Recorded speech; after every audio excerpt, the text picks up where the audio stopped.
14 नवंबर अन्नकूट महोत्सव, गोवर्धन पूजा भी है। इस दिन 3 सब्जियां ज़रूर बनाना और सबको खिलाना।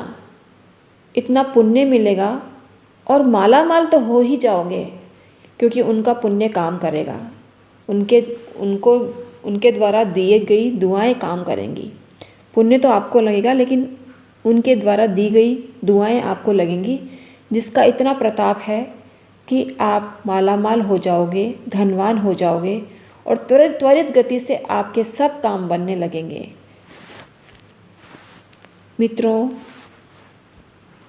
कार्तिक मास के शुक्ल पक्ष की प्रतिपदा पर अन्नकूट महोत्सव मनाया जाता है। इस दिन गोवर्धन की पूजा की जाती है और अन्नकूट उत्सव मनाना चाहिए।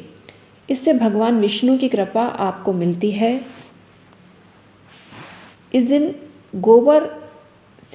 गाय के गोबर से गोवर्धन बनाए जाते हैं मुख्य द्वार पर प्रातःकाल, और इसको सजाया जाता है।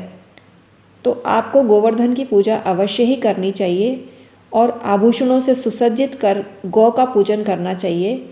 इससे आपके घर में स्थायी रूप से माता लक्ष्मी का वास होता है। 56 प्रकार के व्यंजन नहीं बना सके तो ये 3 सब्जियां अवश्य बनाइए, और इन 3 पदार्थों को बनाने से ही आपकी किस्मत कई गुना ज़्यादा होकर चमकेगी। आपको अत्यंत लाभ मिलेगा, क्योंकि मंदिरों में विविध प्रकार के पकवान, मिठाइयाँ, नमकीन और अनेक प्रकार की सब्जियाँ और फल मेवे भगवान के समक्ष सजाए जाते हैं, और उन अन्नकूट का भोग उनको लगाया जाता है। अन्नकूट की आरती की जाती है और भक्तों को प्रसाद वितरित किया जाता है। तो आपको अवश्य ही अन्नकूट की प्रसादी बनानी चाहिए घर में, और ये 3 सब्जियां आपके जीवन को बदल सकती हैं, आपकी किस्मत को कई करोड़ों गुना चमका सकती हैं। पहली सब्जी है मूली पालक की सब्जी। मूली पालक की सब्जी आपके सुखों को बढ़ाती है। ये बुध और राहु को प्रबल करती है, और राहु कलयुग का बादशाह है। कलयुग में ऐसा कौन सा काम है जो राहु की कृपा से पूर्ण ना हो। तो राहु की कृपा प्राप्ति के लिए आपको मूली पालक की सब्जी अवश्य ही प्रसादी के रूप में वितरित करनी चाहिए। इससे आपको पुण्य मिलता है। दूसरी चीज़ है कोई भी साबुत चीज़ें, जैसे साबुत अन्न, जैसे आप चावला बना सकते हैं, आप मूंग बना सकते हैं, मोठ बना सकते हैं, चने बना सकते हैं, और काबुली चने भी बना सकते हैं। कोई भी साबुत अनाज बनाएं अवश्य ही।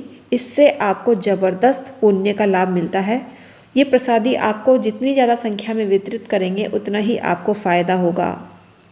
दोनों में रखकर वितरित कर दीजिए, इससे आपको पुण्य मिलता है। तीसरी चीज़ है कड़ी चावल। कड़ी चावल अवश्य ही बनाइए और पकौड़ियों वाली कड़ी बनाकर सबको खिलाइए।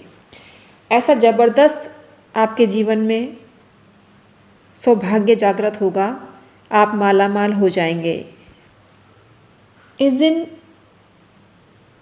दैत्यराज बलि की पूजा भी की जाती है, तो दैत्यराज बलि की पूजा भी करें और अन्नकूट महोत्सव सेलिब्रेट करें।